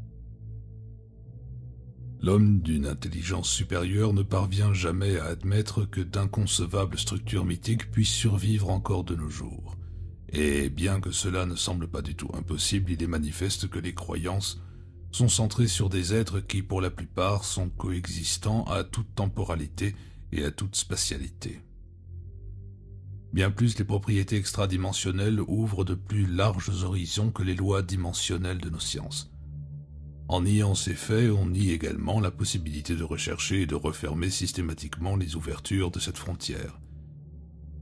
En effet, il a été démontré à plusieurs reprises que les grands anciens ne peuvent revenir sans être appelés par les mignons qui sont toujours prêts à les servir ici-bas, comme dans les autres étoiles et planètes. Je renvoie les sceptiques aux événements qui se sont déroulés au récif du Diable, au large d'Innsmouth, et j'attire leur attention sur l'étonnante survivance de ces batraciens que l'on peut rencontrer en des lieux écartés, non loin d'Innsmouth et de Newburyport. Je les renvoie également au récit à peine déguisé qu'en a fait le regretté H.P. Lovecraft. Il faut aussi se référer à lui pour l'étude de certains rapprochements, une comparaison entre Ithaca, le vent errant des anciens mythes, et le Wendigo des Indiens des forêts septentrionales, entre le dévoreur, le dieu de la guerre des Quechua Ayar, et le mythique Cthulhu, pour ne mentionner que les 2 dont nous devons nous préoccuper et auxquels j'ai eu un peu réfléchi. Les similitudes sont presque immédiatement évidentes. Par ce refus persistant de certains aspects manifestes de ce qui se trouve au-delà de l'exploration scientifique, De ce que nous définissons aujourd'hui comme étant la science, les sceptiques rendent impossible ou presque impossible l'exploitation de l'animosité que l'on sait régner parmi les êtres maléfiques inférieurs qui pourraient à nouveau régenter le cours des planètes et qui ne sont unis que dans l'incessante guerre menée contre les anciens dieux invincibles qui doivent se réveiller d'ici peu et renouveler les charmes qui enchaînent cette race démoniaque et qui déclinèrent comme déclinèrent les éternités depuis leur emprisonnement initial.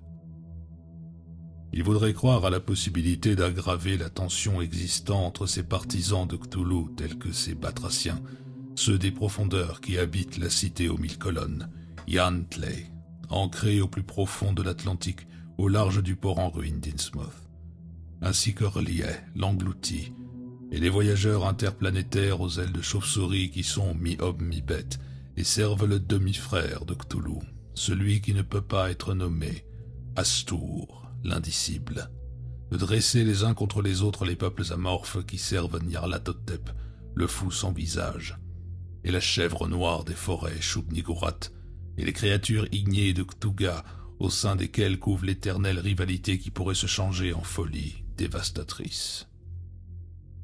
Laissez les serviteurs secourir quelques cerveaux illuminés pour que les précurseurs de Cthulhu puissent être repoussés par ces êtres aériens qui servent Astur et Loigor. Laissez les mignons de Cthugha détruire les repères cachés dans les entrailles de la terre où demeurent Nyarlathotep et Shub-Niggurath en compagnie de leurs hideux descendants. La connaissance est pouvoir, mais la connaissance est également folie, et ce n'est pas aux faibles de prendre les armes contre ces êtres infernaux. Comme Lovecraft l'a écrit, l'homme doit se préparer à accepter l'idée du cosmos comme celle de sa propre place dans le tourbillon écumant du temps, dont la simple évocation est paralysante.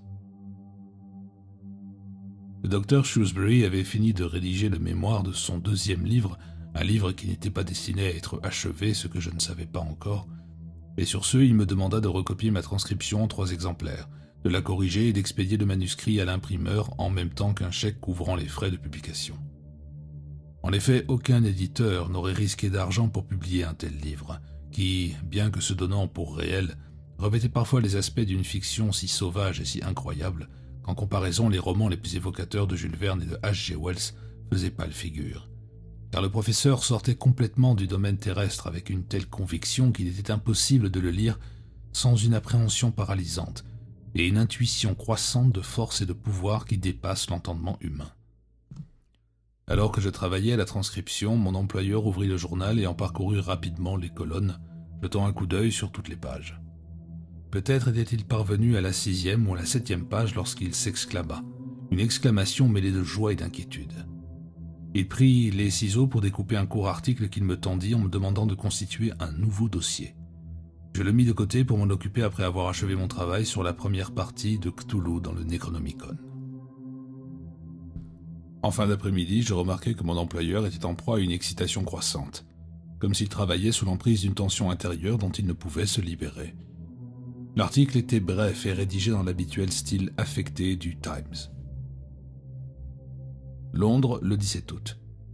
C'est un mystère sortant tout droit des pages des remarquables ouvrages de Charles Fort que nous suggère le cas de Nayland Massey, docker, qui avait disparu de son domicile depuis 7 mois.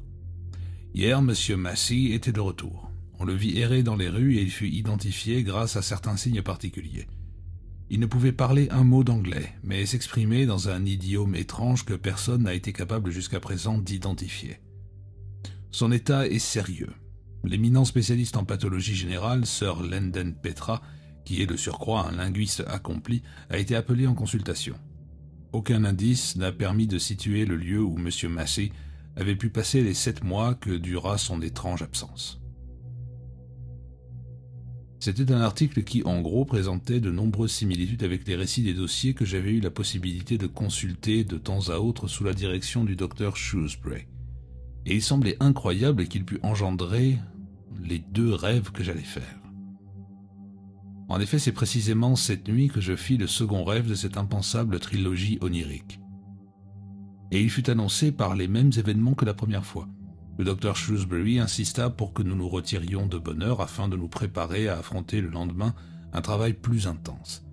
Puis ce fut l'absorption de son hydromel doré et un prompt assoupissement auquel succéda un sommeil peuplé de rêves. Je me réfère une nouvelle fois au récit que je fis au docteur Devoto et qu'il transcrivit en l'intitulant « Rêve 2 ». Le professeur Shrewsbury vint dans ma chambre comme la première fois pour m'apporter un bloc de papier et des crayons, me les donnant après m'avoir éveillé. Tout se déroulait comme dans le premier rêve. Après avoir ouvert les fenêtres, il lança son étrange commandement dans l'espace et nous nous élançâmes à nouveau pour chevaucher les énormes créatures aux ailes de chauve-souris. Je me rappelle les avoir examinées, et malgré la curieuse et repoussante impression tactile de chair humaine et d'ailes de fourrure, je ne pus discerner ce à quoi ressemblaient ces créatures. Mais il me sembla alors que le professeur Shrewsbury leur parlait. À nouveau, nous ne tardâmes pas à être déposés à terre, mais cette fois, il ne s'agissait manifestement pas d'une région isolée, car des lumières brillaient tout autour de nous, et à notre gauche se trouvaient de grands phares et un intense champ lumineux. Le docteur Shrewsbury semblait savoir avec précision où nous nous trouvions. Aussi se dirigea-t-il vers les bâtiments au-delà du champ lumineux aussi vite qu'il le put. Nous n'en étions pas loin et de toute évidence nous suivions un sentier. À mesure que nous approchions de l'air illuminé et des bâtiments, cet endroit me paraissait même familier, comme si j'y étais déjà venu il n'y a pas si longtemps. C'est alors que je reconnus les environs. Nous nous trouvions à l'aérodrome de Croydon, que j'avais visité 3 ans plus tôt alors que j'étais étudiant. Le but du professeur était clair. Il était venu dans la seule intention de prendre un taxi dans lequel nous nous engouffrâmes afin de trouver un annuaire de la ville dans le bâtiment le plus proche. Lorsqu'il en sortit, il demanda au chauffeur de nous conduire à une adresse de Park Lane et de nous attendre là. Nous fûmes conduits à cette adresse et nous demandâmes à être reçus, ce qui ne put se faire lorsque mon employeur donna sa carte, après y avoir inscrit au sujet du cas Nayland Massey. Puis nous fûmes introduits auprès d'un homme assez âgé et très digne que le professeur Shrewsbury me présenta comme étant le docteur Petra. Mon employeur lui exposa sur le champ les raisons de son intérêt pour le docteur Massey et expliqua qu'il était venu par avion d'Amérique pour tenter d'identifier et de traduire la langue que le docteur mystérieusement disparu parlait à présent. Le docteur Petra se montra immédiatement des plus coopérants. Il expliqua que Massey était un homme inculte, mais que la langue qu'il parlait maintenant était un mélange de grec et de latin, et qu'il faisait preuve d'un niveau intellectuel élevé. Si l'homme physique, revenu d'on ne sait où, était bien le même, l'homme mental par contre était fort différent. Bien plus, sa condition physique était telle qu'il n'avait plus pour longtemps à vivre, car il avait apparemment été exposé à des climats rigoureux ainsi qu'à de violentes variations climatiques, et il ne paraissait pas capable d'endurer les dommages subis par son corps lors de cette transmutation éphémère. Le London Times d'aujourd'hui donnait un compte-rendu complet de ce cas. Si le docteur Shrewsbury le désirait, il pourrait l'emporter. Mon employeur accepta et me tendit le journal que je mis dans ma poche. Il demanda alors à s'entretenir avec le patient, si cela était possible. Sir Landon Petra mit à notre disposition sa propre voiture et nous accompagna dans Londres jusqu'à East India Dock Road, où avait été trouvé le docteur Massey plongé dans une sorte de coma, mais pouvant répondre de temps à autre à certaines questions posées en latin et en grec. Une infirmière nous conduisit aussitôt à son chevet. Là reposait un homme d'une 40aine d'années, immobile, les yeux grands ouverts et visiblement gêné par la vague lumière diffusée par le plafonnier. À notre entrée, bien qu'il ne tournât pas la tête, il murmura lentement sur quoi mon employeur me fit signe d'être prêt à noter tout ce qu'il traduirait. Voilà quel est son langage. J'ai remarqué qu'il employait certains sons récurrents et une syntaxe qui suggère une langue formelle, mais personne à Londres ne semble savoir ce que c'est. Il se peut donc qu'elle soit très ancienne. Oui, c'est du Rliehan. Vous la connaissez donc? Oui, c'est une langue préhumaine qui est encore parlée en certains lieux reculés, terrestres et extraterrestres. Les sons qui sortaient à présent des lèvres du docker furent les suivants. Finglui, Miglwanaf, Cthulhu Ralier, Waga Nagal Fatang. Ce que le docteur Shrewsbury traduisit promptement comme suit. Dans sa demeure d'Orlier, la ville morte, Cthulhu attend et rêve. Il posa alors une question à Massey, sur quoi le docteur tourna la tête et nous regarda fixement. Le docteur Petra affirma qu'il s'agissait du premier signe de connaissance qu'il faisait.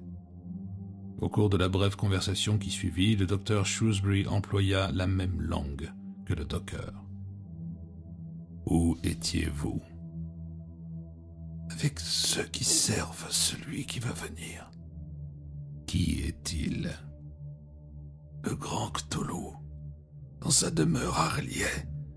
Il n'est pas mort, mais seulement endormi. Il viendra quand on l'invoquera. »« Qui l'invoquera ?»« Ceux qui l'adorent. »« Où se trouve R'lyeh ?»« Dans l'océan. »« Mais vous n'étiez pas sous les eaux. »« Non, j'étais sur une île. »« Ah, quelle île ?»« Une éruption l'avait fait jaillir du fond de l'océan. » »« Fait-elle partie de R'lyeh ?»« Oui, elle fait partie de R'lyeh. »« Où se trouve-t-elle ?»« Dans l'océan Pacifique, au large des Indes. »« À quelle latitude ?»« Je pense qu'elle se trouve à 49 degrés 51 secondes de latitude sud, 128 degrés 34 minutes de longitude ouest, près de la Nouvelle-Zélande, au sud des Indes. » « L'avez-vous vue ?»« Non, mais il était là. » »« Comment y avez-vous été amené ?»« Une nuit. J'ai été emmené par quelque chose dans la Tamise. Il m'emportait. » »« Qu'est-ce que c'était ?»« C'était comme un homme, mais ce n'était pas un homme. Ça pouvait nager dans toutes les eaux. Ça avait des mains palmées et sa figure ressemblait à celle d'une grenouille. » À ce moment de la conversation, Massey commença à respirer profondément, comme épuisé, et le docteur Petra mit fin à l'entretien en s'excusant. Mais le docteur Shrewsbury coupa court à ses excuses, disant qu'il en avait assez entendu, et il fournit au docteur Petra le même genre d'explication que celle qu'il me donnait habituellement dans la maison de Curwen Street. Mon employeur était visiblement pressé de partir, et dès que cela fut possible, nous prîmes congé du docteur Petra. Nous allâmes à pied jusqu'à un quartier isolé le long d'East India Docks, où dans l'obscurité profonde, le docteur Shrewsbury s'arrêta et siffla son étrange ululement, et hurla son ordre. Sans attendre, nos montures aux ailes de chauve-souris jaillirent des cieux et nous regagnâmes les antiques toitures enchevêtrées d'Arkham, la maudite. Bien plus encore que les rêves eux-mêmes, c'était le hiatus qu'il y avait entre le deuxième et le troisième rêve de cette trilogie impie qui me détermina à consulter le docteur Asenath Devoto, car je craignais pour ma santé mentale. En effet, je résidais bien dans la maison du docteur Shrewsbury à Curwen Street, œuvrant avec mon employeur à des préparations chimiques qu'il élaborait fiévreusement durant de nombreuses heures, et il était curieux et bizarrement troublant de constater qu'entre le deuxième et le troisième rêve, il me paraissait pas justement y avoir eu d'intervalle. J'avais perdu, semble-t-il, le pouvoir et la capacité de distinguer le rêve de la réalité. Je ne savais plus qui était quoi, car tous les événements qui se déroulèrent pendant cet inexplicable laps de temps, aussi clair qu'ils puissent me paraître, avaient la même logique que celle du rêve. Étions-nous dans la maison de Curwen Street en train de préparer ces mystérieux paquets que le docteur Shrewsbury venait de poser sur son bureau, ou étais-je pris dans l'engrenage d'un rêve si profond que je ne pouvais m'éveiller à la réalité? Cela me trouble encore aujourd'hui et cependant bien moins qu'alors, mais en ces instants seules comptaient les lois de la stricte nécessité, et la sensation d'un péril imminent allié à une fébrilité extrême me faisait oublier jusqu'au manger et au boire. À l'exception de l'étrange hydromel doré, la journée était entièrement consacrée à l'accomplissement de notre tâche qui, comme toujours, était entourée de ce secret dont le professeur enrobait toutes choses. Le docteur Devoto prit note de toutes mes impressions comme il l'avait fait pour les rêves précédents. Il ne fit aucun commentaire et les circonstances ne me permirent pas de le revoir. En effet, les événements se succédèrent avec une terrible rapidité après ce troisième rêve.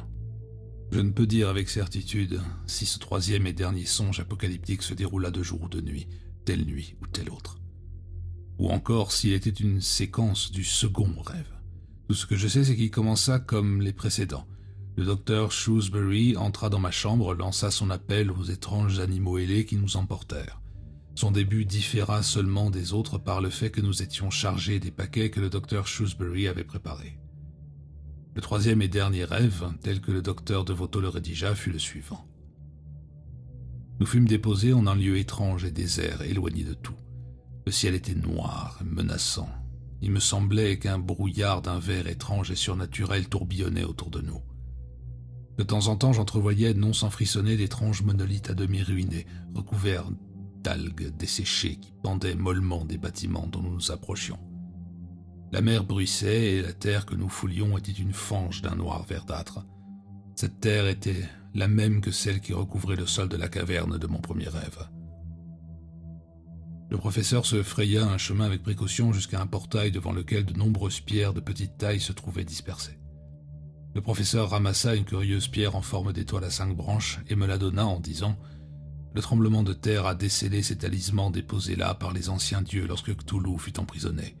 Il s'agit de l'une des portes qui donnent sur l'extérieur. » Il prit l'un des paquets, le défit, et je pus voir qu'il contenait des explosifs d'une singulière puissance. Il m'indiqua comment les placer autour du portail. Je m'exécutai en dépit de la frayeur causée par ce qui m'entourait. En effet, chaque fois que les brumes se dissipaient quelque peu, le paysage avait de quoi couper le souffle d'étonnement. Les ruines qui se dressaient çà et là, épargnées par le séisme qui avait fait jaillir cette île des profondeurs, dont les bâtiments étaient conçus selon des plans si impressionnants, construits avec des pierres si colossales et recouverts de hiéroglyphes et d'images tellement impies, que je fus envahi par la plus intense terreur. Les angles et les plans de cette partie de la grande cité engloutie étaient non euclidiens, suggérant plutôt les sphères et les dimensions horriblement différentes des nôtres, sur lesquelles le professeur avait médité il n'y a pas si longtemps. Le portail où nous opérions encadrait une grande porte sculptée qui était entr'ouverte, mais insuffisamment pour que l'on puisse rentrer. Je ne sais pas à quel moment la porte commença à s'ouvrir imperceptiblement, mais ce fut le professeur qui remarqua le premier les choses qui émergeaient plus bas et rampaient sur les roches monolithiques.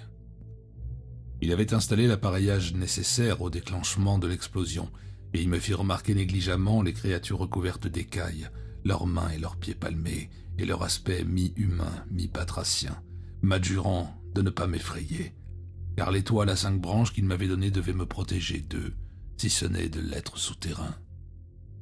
À cet instant, il remarqua que la porte semblait s'ouvrir, peu à peu. « Est-ce que cette porte était aussi largement ouverte ?» demanda-t-il avec agitation. Je répondis que je ne le pensais pas. « Alors au nom du ciel, partons. » Avant même que je puisse revenir sur mes pas, mes sens m'informèrent de 2 choses. D'abord d'une puanteur de charnier qui semblait provenir de la porte qui s'ouvrait lentement, et ensuite d'un peu délectable bruit de vase, un clapotement de boue qui paralysait d'effroi. Ce fut ce bruit qui nous fit reculer. Comme le docteur Shrewsbury courait jusqu'au détonateur, la porte s'ouvrait en grand et une chose d'une horreur abyssale remplit l'encadrement de la porte. Je ne peux la décrire. Elle était comparable à la chose du lac souterrain dans la cordillère de Vilcanota au Pérou, bien qu'elle fût encore plus hideuse, car elle n'avait pas cette multitude de tentacules. C'était une masse informe et protoplasmique, manifestement mue par une intelligence lui permettant de se métamorphoser à volonté. Aussi sa première apparence fut celle d'une masse de chair flasque qui emplissait l'entrée. Soudain, un grand œil maléfique s'ouvrit dans cette masse. Au même instant, la masse amorphe commença à se répandre autour de l'entrée avec un bruit atroce et nauséabond, de vomissements, accompagné d'un sauvage sifflement de flûte. Alors le docteur Shrewsbury appuya sur le détonateur et les pierres qui entouraient le portail se désintégrèrent littéralement sous la force terrible de l'explosif. Les piliers monolithiques et les poutres se brisèrent et s'écroulèrent sur la chose qui était sur le seuil de la porte. Sans attendre, le docteur Shrewsbury appela les créatures ailées qui accoururent du fond des cieux embrumés afin que nous puissions quitter cette île maudite. Mais nous ne partîmes pas avant d'assister à un spectacle encore plus affreux que tout ce qui précéda. En effet, la chose qui avait été déchiquetée par l'explosion et broyée par les énormes pierres monolithiques se reformait comme des torrents qui confluent, se modelant elle-même à l'aide de tentacules gluants, s'avançant vers nous sur la boue noire verdâtre, avec une incroyable rapidité, alors que la terre commençait à trembler et à se craqueler, conséquence de la détonation foudroyante et assourdissante qui avait dû provoquer des vibrations souterraines au point de compromettre l'existence précaire de l'île. Alors nous enfourchâmes nos montures ailées, et nous regagnâmes la maison de Curwen Street.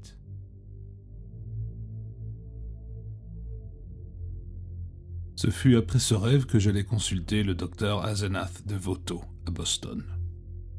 Certains événements prosaïques en eux-mêmes mais comportant de terribles implications se produisirent de telle sorte que je ne pouvais plus être sûr de ma santé mentale. Je devais avoir la garantie d'un psychiatre compétent. Ironiquement, le seul conseil que Devoto me prodigua après m'avoir entendu fut de quitter la maison de Curwen Street et Arkham aussi vite que possible, car il était manifeste, affirmait-il, que le docteur Shrewsbury et son antique maison avaient sur moi une influence néfaste. Il ne se préoccupa pas d'expliquer les faits curieux dont je possédais à présent une meilleure connaissance après m'être éveillé de ce troisième rêve troublant, les rejetant comme étant le résultat d'une autosuggestion hallucinatoire surajoutée à mes rêves après leur déroulement. Supposant que dans mon état quelque peu anormal, j'avais introduit des données physiques qui tendaient à prouver que les rêves de la maison de Curwen Street n'étaient pas des rêves mais bien des fantasmes horribles, grotesques, dans lesquels j'avais joué un rôle physique. Comment pourrais-je expliquer autrement ce qui se déroula et ce qui allait encore se dérouler?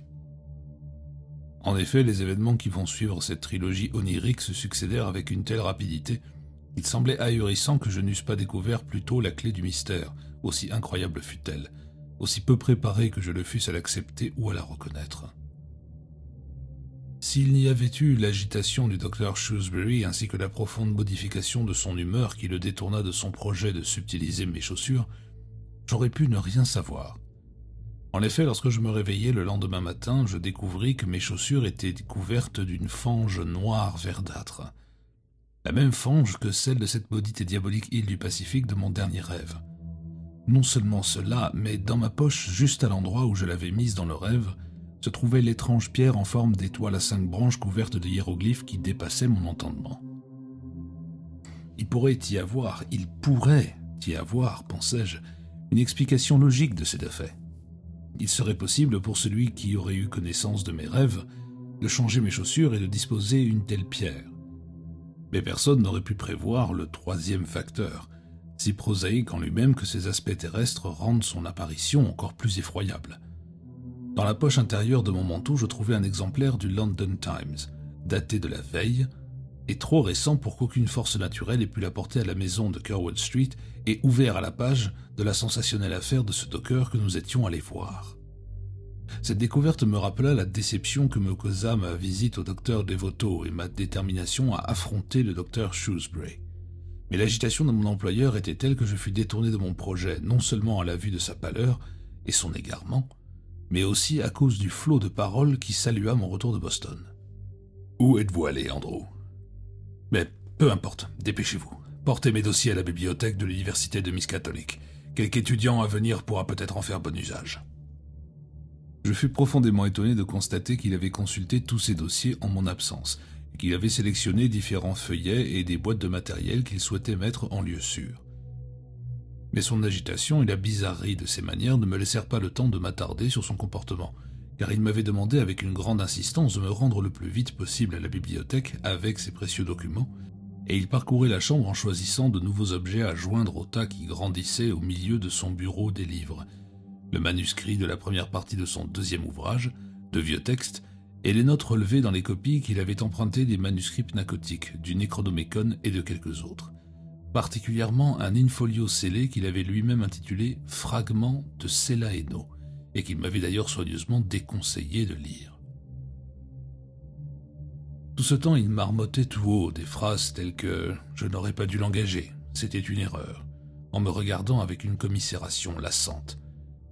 Ou bien, et ce qui était encore plus étonnant et effroyable, il s'arrêtait de temps à autre pour écouter, tournant son regard en direction des rives du Miskatonic, comme si là se jouait notre destin. Cela me portait tellement sur les nerfs qu'en quittant la maison, je jetai un regard furtif et plein de frayeur sur les bords de la rivière, mais en cet après-midi ensoleillé, il ne pouvait être que rassurant. À mon retour, je trouvai mon employeur profondément absorbé par la contemplation de l'in-folio des fragments de Selaeno.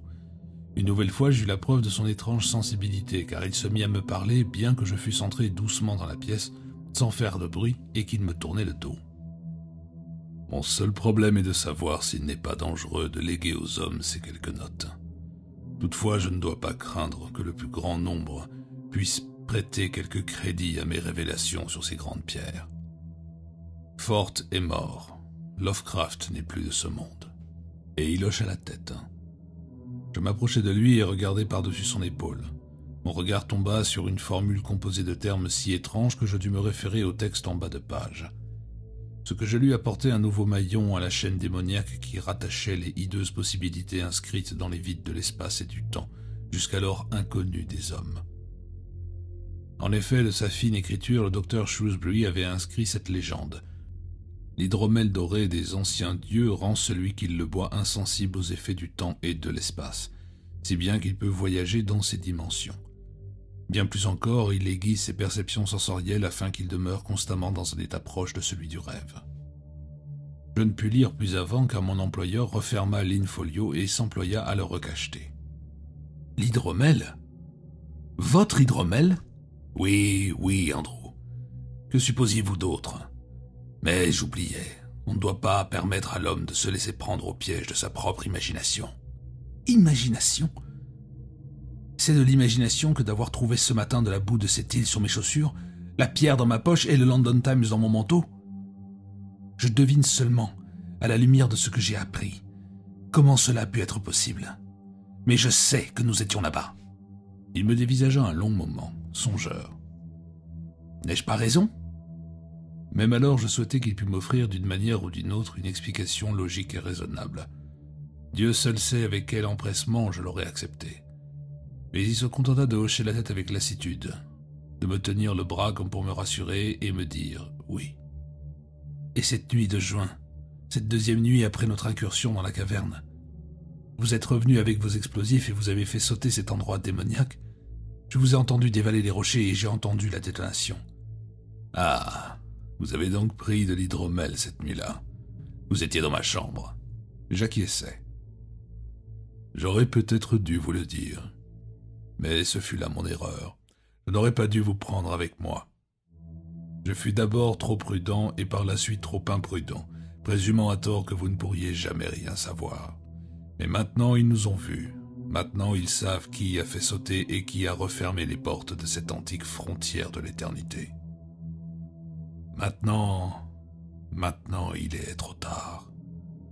Son ton était tellement sinistre que je ne pus pendant un instant dire quoi que ce soit.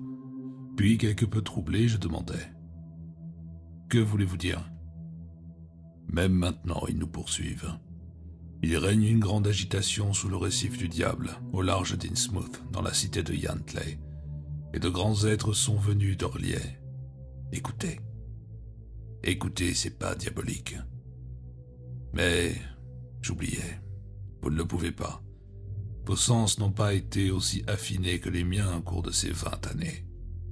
Oui, ces 20 années. Où étiez-vous pendant tout ce temps? J'étais sur Selaeno, dans cette grande bibliothèque des antiques monolithes qui renferme les livres et les hiéroglyphes dérobés aux anciens dieux. Il se tut brusquement, et après avoir tendu l'oreille un court instant, il se mit à trembler. Sa bouche se tordit de dégoût et de répugnance. Il se tourna vers moi, m'intimant l'ordre de transporter le reste des objets à la bibliothèque de l'université et de revenir le plus vite possible, car le crépuscule approchait et je ne devais pas passer une nouvelle nuit dans cette maison. Lorsque vous serez de retour, tout sera prêt pour mon départ. Tout se passa comme il le dit.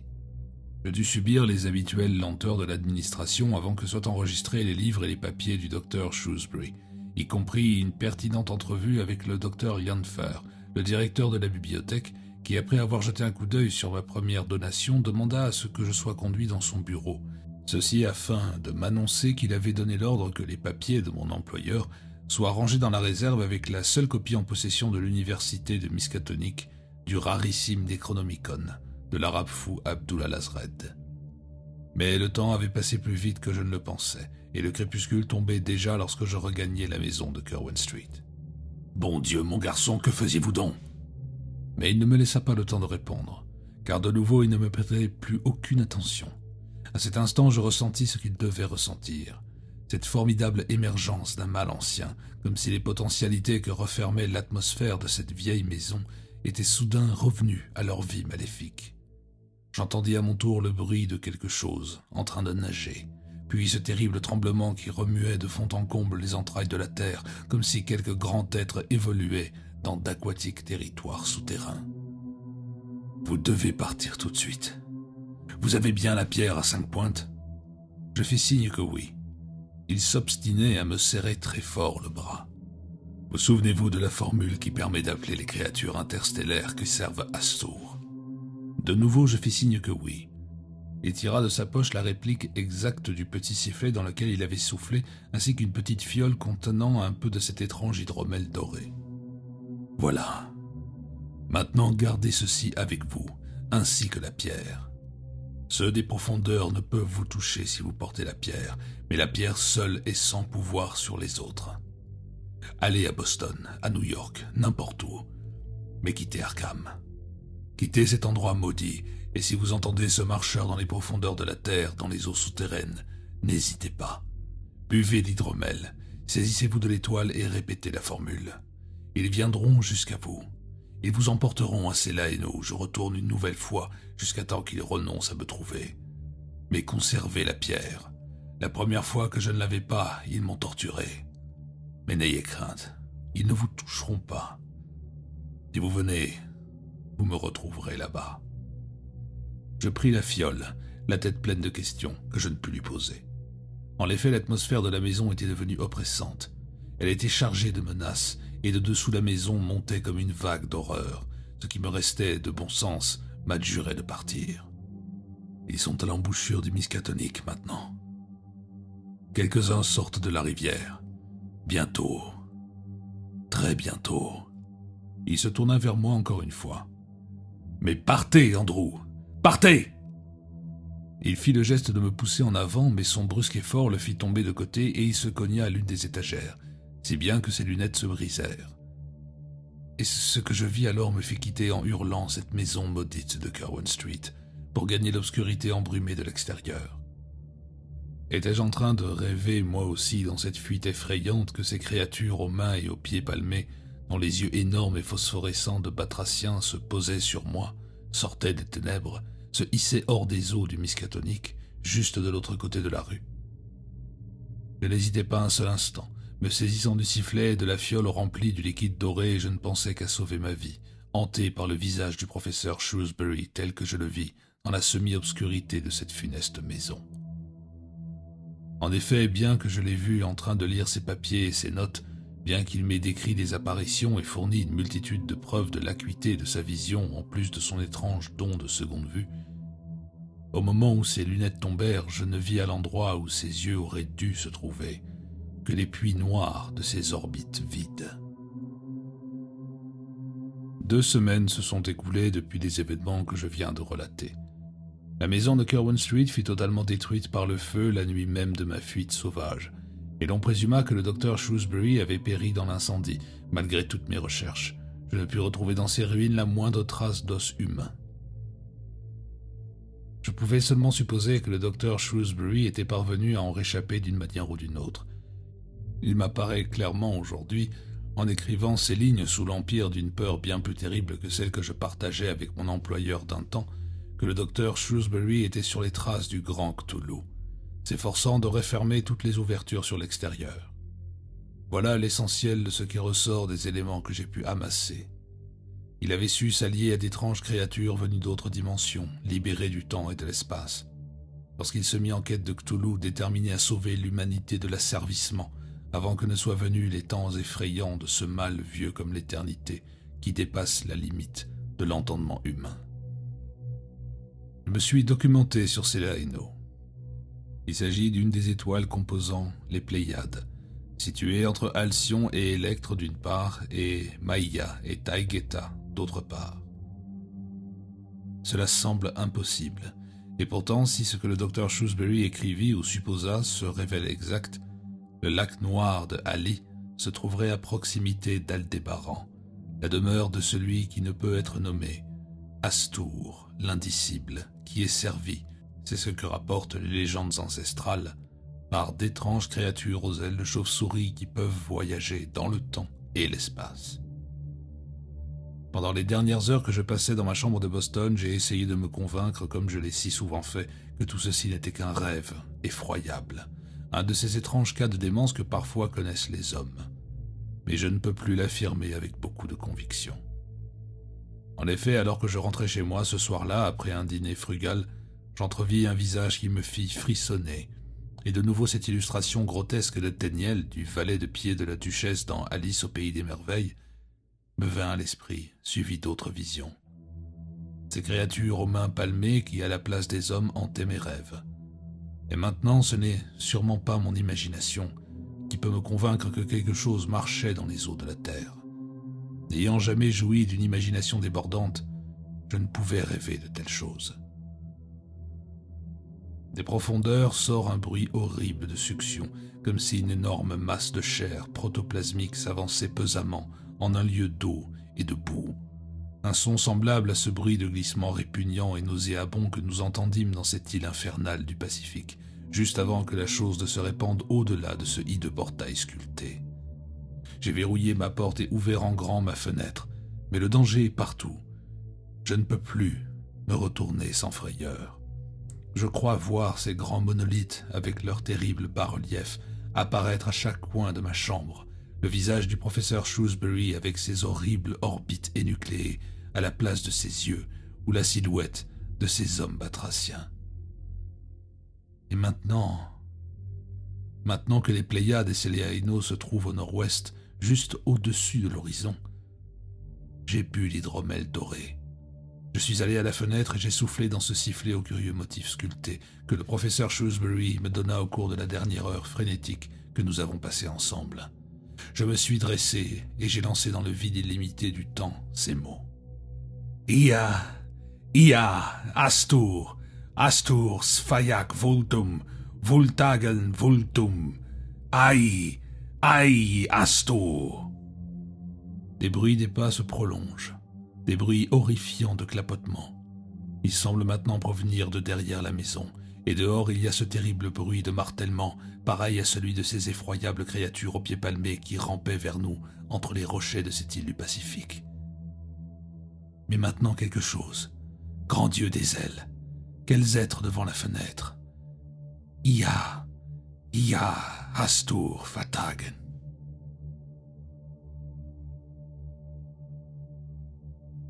Épilogue. Extrait du Boston Herald du 3 septembre.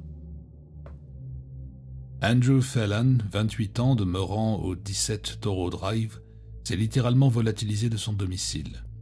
On suppose que le jeune homme a disparu de son plein gré. La porte de sa chambre était fermée à clé, et bien qu'une des fenêtres de sa chambre soit restée ouverte, il n'est pas démontré qu'il ait pu sauter dans le jardin ou grimper sur le toit, ces deux possibilités ayant été examinées avec la plus extrême minutie. Son acte demeure inexplicable. Cependant, un cousin de M. Phelan exprima quelques doutes quant à sa santé mentale au moment de sa disparition, car il semblait prêter attention aux mouvements d'un être surnaturel qui l'aurait poursuivi. Puisque cette manifestation d'irrationalité coïncide avec la découverte de l'étrange manuscrit qu'il laissa derrière lui, cela laisse à penser que M. Phelan a bien disparu volontairement, pour une raison qui demeure inconnue.